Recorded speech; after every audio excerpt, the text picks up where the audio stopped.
Lembram que eu prometi que iria contar a história daquele bolo Kinder Bueno que ficou simplesmente sensacional? Pois é, a história começa eu tendo que ser desagradável com uma cliente. A cliente me procurou, né, para fazer o bolo de aniversário para ela. E aí a gente anotou o pedido dela, peguei bem direitinho como ela queria, todas as referências. Ela falou que gostava de Kinder Bueno, assim anotei.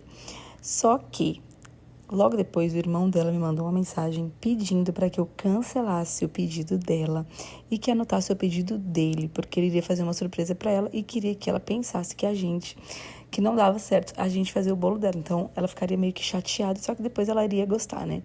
E assim fizemos.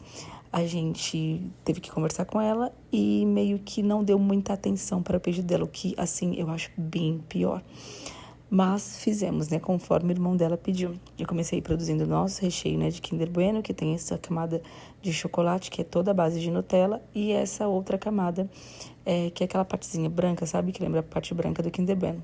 Aqui a gente ama Kinder Bueno e eu acho que é um dos chocolates preferidos de todo mundo. Uma pausa para a textura deste recheio depois de prontinho. E aí a gente começou a montagem do nosso bolo. Olha essa massa que fofinha, gente.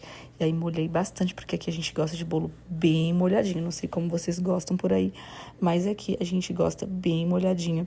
E eu coloquei tanto recheio, gente, que até a cliente depois, que ficou feliz, né, claro, me mandou mensagem falando que não parecia nenhum bolo, parecia uma sobremesa. Então eu acho que dessa vez eu exagerei um pouquinho no recheio, das próximas eu acho que tem que colocar um pouquinho menos. E olha só como ficou bem recheado, gente. Aí, mais um pouquinho de calda, né? Pra ficar bem molhadinho mesmo. E aí, coloquei esse bolo aí para descansar um pouquinho, porque todo mundo precisa descansar, né, gente? Até o bolo. No outro dia, tirei o meu bolinho. E aí, gente, nessa hora aí, a gente fica um pouquinho apreensiva, mas é super normal. Olha só como ficou perfeita as camadas deste bolo, gente. Bem por cima, assim, dá pra ver quanto esse bolo tá molhadinho, né? Mas é assim que a gente gosta mesmo. Aí comecei a montagem, né? Os últimos detalhes desse bolo, eu sempre gosto de colocar acetatos, porque eu ainda não tenho muita experiência, assim, em fazer decoração de bolo, né? Mas isso é porque eu estou no começo, logo, isso vai mudar, viu, gente?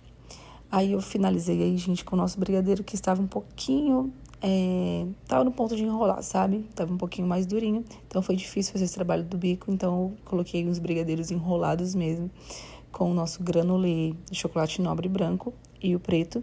E finalizei com os pedaços de Kinder Bueno também. E aí no final, gente, deu tudo certo. Eu achei que não iria dar, mas no final esse bolo ficou assim, ó, bem lindão. E olha só, gente, uma pausa para esse laço que eu fiquei assim umas 3 horas para fazer ele, mas no final, gente, entreguei tudo. E ainda tivemos feedback da cliente para aquecer nosso coração.